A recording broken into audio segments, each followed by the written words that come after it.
ఒక ప్లేస్ మనకుంది అని కృష్ణానగర్లో కొంతమంది కళాకారులు కానీ set department, art department, directors ఎవరైనా కష్టపడే పిల్లలు ఎవరున్నా సరే నా ప్లేస్కి వచ్చేయండి, మిమ్మల్ని మేము బాగా చూసుకుంటాం. ఓకే.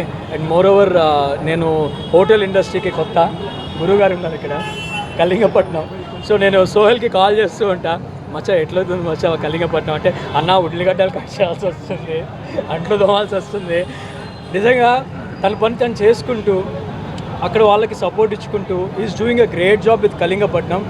ఇది మాకు ఇద్దరం ఇండస్ట్రీలోకి వచ్చి కష్టపడుతున్నాం.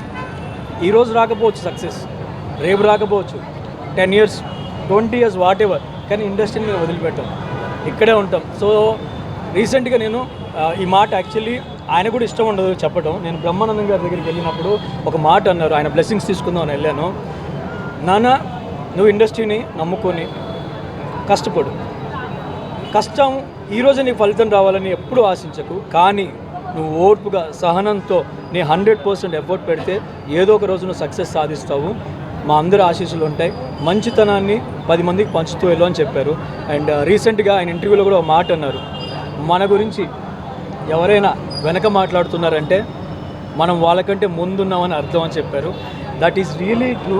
సో ఇవాళ మేము కొన్ని బిగ్ బాస్ నుంచి వచ్చాక చాలామంది కామెంట్స్ చేశారు, అంటే వీళ్ళు బిగ్ బాస్ నుంచి వచ్చాక వీళ్ళు ఒక్క హిల్లింటరా, హీరోస్ అవుతారా ఏంటంటే, నేను హీరో కోసం అయితే రాలేదు, ఆర్టిస్ట్ అవ్వాలని వచ్చాను.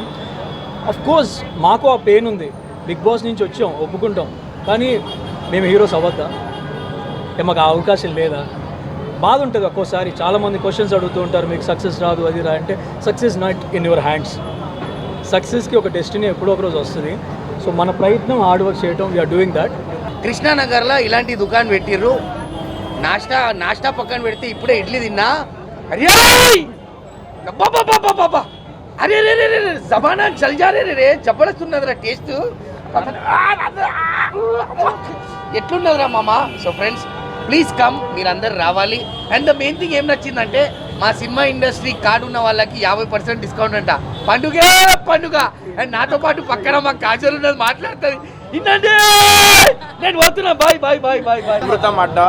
సో సన్నిధి, సో చాలా హ్యాపీగా ఉంది. ఆల్రెడీ టీవీసీ సెలూన్ కూడా చాలా సక్సెస్ అయింది. సో దాని తర్వాత మళ్ళీ ఇదొక నెక్స్ట్ బిజినెస్ స్టార్ట్ చేసిన ఫుడ్ బిజినెస్. చాలా హ్యాపీగా ఉంది.